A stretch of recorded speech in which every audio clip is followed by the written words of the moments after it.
कृष्ण जन्माष्टमी की कथा। Please subscribe Praveen Kumar Shrivastava videos to watch अनमोल कहानियाँ बाय नीतू प्रवीण। जय श्री कृष्ण मित्रों, आज मैं आपको श्री कृष्ण जन्माष्टमी की कथा सुनाने जा रही हूँ कि श्री कृष्ण का जन्म धरती पर किस प्रकार हुआ। श्री कृष्ण का जन्म धरती पर किस प्रकार हुआ, आज मैं इसकी कथा आपको सुनाती हूँ। श्री कृष्ण का जन्म भादो माह की कृष्ण पक्ष की अष्टमी तिथि को रात्रि के 12 बजे मथुरा में हुआ था। आधी रात को जब इनका जन्म हुआ, उस समय आकाश में भयंकर काली घटाएं छाई हुई थीं।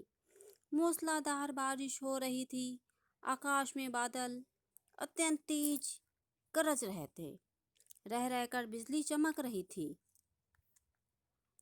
रात्रि अंधकार से पूर्ण थी। बहुत अंधेरा सब तरफ छाया हुआ था, जो वातावरण को और भी भयावह बना रही थी।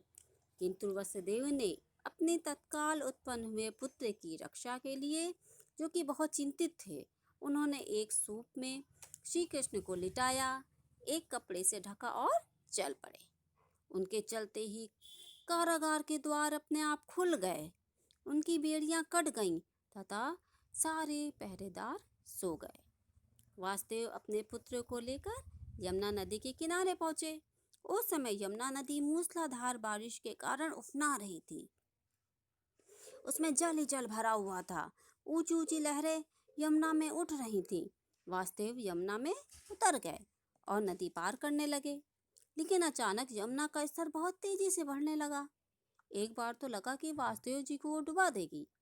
तभी श्री कृष्ण ने सूप से अपने चरणों को नीचे लटका दिया।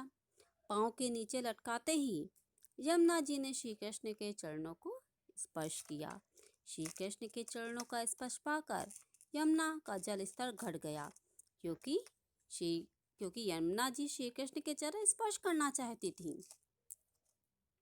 वासुदेव जी श्री कृष्ण को लेकर अपने मित्र नंद बाबा के घर पहुंचे। वहां नंद बाबा की पत्नी यशोदा ने एक पुत्री को जन्म दिया था। वासुदेव जी ने अपने पुत्र को नंद बाबा को दे दिया और नंद बाबा के घर जन्मी पुत्री को लेकर मथुरा आ गए। कारागार में प्रवेश करते ही उसके द्वार फिर से बंद हो गए और पहरेदार जाग गए। उन्होंने देखा कि कंस की बहन देवकी ने एक पुत्री को जन्म दिया है। पहरेदार दौड़े दौड़े गए और कंस को बताया कि अब की बार देवकी ने एक पुत्री को जन्म दिया है। कंस को पुत्री जन्म की बात पर विश्वास नहीं हो रहा था। कंस मथुरा का अत्याचारी राजा तथा देवकी का भाई था और जब वह देवकी के विवाह के पश्चात विदा कर रहा था, तभी आकाशवाणी हुई कि हे कंस, तू जिस बहन को इतनी प्यार से विदा कर रहा है, उसी का 8वां पुत्र तेरी मृत्यु का कारण बनेगा।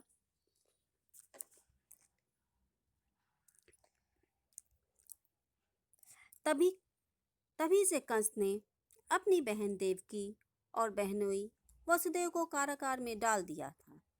6 पुत्रों की हत्या कर चुका था तथा 7वां पुत्र बलराम अथवा दाऊ के रूप में नंद बाबा के घर पहुंच चुका था। लेकिन कंस को इसका पता नहीं था। अब वह 8वें पुत्र को मारने की प्रतीक्षा कर रहा था।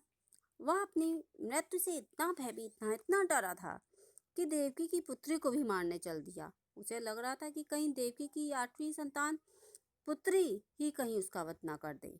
ये सोचकर उसने देवकी के हाथ से उस कन्या को छीन लिया और जैसे ही उसको मारना चाहा, वह कन्या कंस के हाथ से छूटकर आकाश में लुप्त हो गई।